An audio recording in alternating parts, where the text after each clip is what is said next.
అనుపమ గారు, ఇందాక మీరు మాట్లాడుతూ ఇలాంటి క్యారెక్టర్ ఎందుకు చేశారంటే లిమిటేషన్స్ అని ఒక మాట వాడారు. లిమిటేషన్స్ అవన్నీ పక్కన పెట్టి చేశాను ఫస్ట్ టైం. ఏంటి వాట్ ఆర్ ద లిమిటేషన్స్ అంటే? అంటే యాజ్ అన్ యాక్టర్ నేను కంఫర్టబుల్గా చేసే కొన్ని క్యారెక్టర్స్ ఉన్నాయి. ఇప్పుడు మనం బయటికి వెళ్ళినప్పుడు మామూలుగా కంఫర్టబుల్గా వేసుకున్న రెగ్యులర్ క్లోత్స్ ఉన్నాయి కదా, అలా కాకుండా మనకి అప్పుడప్పుడు కొత్త క్లోత్స్ కూడా వేసుకోవాలి కదా, అప్పుడే మనకి ఏం నచ్చుతుందని తెలుస్తుంది. సో యాజ్ అన్ యాక్టర్ కూడా ఇన్ని ఇయర్స్ నేను చేసిన క్యారెక్టరే మళ్ళీ మళ్ళీ చేసినప్పుడు ఎవరికైనా బోర్ వస్తుంది కదా, అదే నాకు కూడా వచ్చింది. బట్ మోర్ దెన్ దాట్, ఈ లిల్లీ అన్న క్యారెక్టర్ ఆర్ ఈ సినిమా టిల్లు స్క్వేర్ అని ఈ సినిమాలో నాకు వచ్చిన క్యారెక్టర్ని వదులుకోవడం అన్నది నాకు తెలిసి that would have been the biggest stupidity that I have done. ఒక్క కమర్షియల్ సినిమాలో కూడా అమ్మాయికి ఇంత మంచి క్యారెక్టర్ దొరకదు అని నేను చెప్తాను మీకు, నేను రాసిస్తాను మీకు. సో అలాంటి ఒక మంచి క్యారెక్టర్నే వదులుకోవాలని నేను అనుకోవట్లేదు.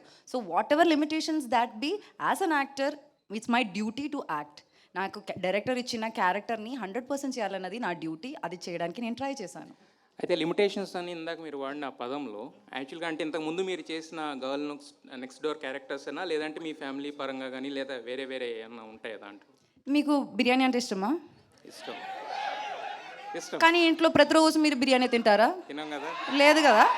అట్లాగే నేను కూడా ప్రతిరోజు బిర్యానీ తినాలని కోరుకోవట్లేదు. నాకు డిఫరెంట్ పులావ్ కావాలి, పులిహోర కావాలి, అన్నీ కావాలి, అంతే. సార్ అస్సలు బిగినర్స్ మిస్టేక్స్ చేయట్లేదు సార్. ఆవిడ చాలా పగడబందిగా ప్లాన్ చేసుకుని వచ్చింది. అసలు నేనన్నా చేస్తానేమో బిగినర్స్ మిస్టేక్, కానీ ఇప్పుడు బనీను డ్రైవర్ రెండు లాగే. అండ్ సిద్ధు, యాక్చువల్గా జనరల్గా ఏదన్నా సెకండ్ సినిమా వస్తున్నప్పుడు పక్కన డాష్ పెట్టి టూర్ రాస్తారు కదా, మీరు ఏకంగా పైనకి లేపారు స్క్వేర్ అని. ఏంటి రీజన్? అంటే అదేమి అది యాక్చువల్లీ టైటిల్ త్రివిక్రమ్ గారు ఇచ్చారు సార్ మాకు ఐడియా. టిల్లు 2 అందామా, టిల్లు అందామా, టిల్లు బ్యాక్, టిల్లు రిటర్న్స్, ఇవన్నీ రొటీన్గా ఉంటే టిల్లు స్క్వేర్ అందామయ్యా అన్నారు ఒక రోజు ఆయన. అంటే బాగుంది సార్ అని. బాగుంది గురించి. వంశీ గారు, లాస్ట్ టైము యాక్చువల్గా డీజే టిల్లు ట్రైలర్ లాంచ్ మిమ్మల్ని ఎవరు అడిగారు, ఇది మీ బయోపిక్ అంటే తప్పే ఉందన్నారు కదా. మరి సో ఈ టిల్లు స్క్వేర్కి మీరు ఏమైనా యాడింగ్స్ ఏమైనా ఉన్నాయా మీ దగ్గర నుంచి? అంటే అప్పటికి సిద్ధు తను అన్నప్పుడు సిద్ధు కదా, ఇప్పుడు సూపర్ స్టార్ కదా, అందుకని ఇంకా మన దీనికి ఏం యాడింగ్స్ అవసరం అని తనే చేసుకుంటాం. ఇది ఆయన బయోపిక్ అనుకోవచ్చా? ఇది సిద్ధు గారు బయోపిక్ అనుకోవచ్చా? సిద్ధు చెప్పినట్టు లవ్ ఫెయిల్యూర్ అయిన ప్రతి కుర్రోడి బయోపిక్ ఇది. అట్లుంటుంది మనతోని. సిద్ధు గారు, సార్ అనుపమ పరమేశ్వరన్ ఫ్యాన్స్ నుంచి మీకు బెదిరింపులు వచ్చాయంట, నిజమేనా? ఏం లేదు సార్.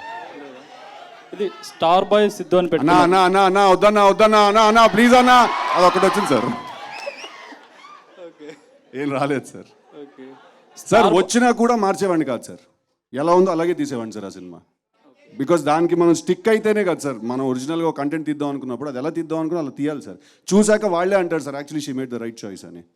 సూపర్. కాకపోవాలి నాకు పడదైదుడు. ఇంకోటి, మీరు స్టార్ బాయ్ అని పెట్టుకున్నారు కదా, ఆ టైటిల్తో మీరు సంతృప్తికరంగానే ఉన్నారా, ఇంకేదన్నా బెటర్గా పెట్టుకోవాలనుకుంటున్నారా? ఇప్పుడే అన్నారు కదా సార్ ఆయన. సూపర్ స్టారా? టైటిల్ మేము పెట్టాము, ఆయన పెట్టుకోలేదు, మేము పెట్టాము. అది సంతృప్తికరంగా ఉందో లేదో రేపు సినిమా చూసి మీరందరూ చెప్పాలి. సిద్ధు జనరల్ గడ్డి గారు,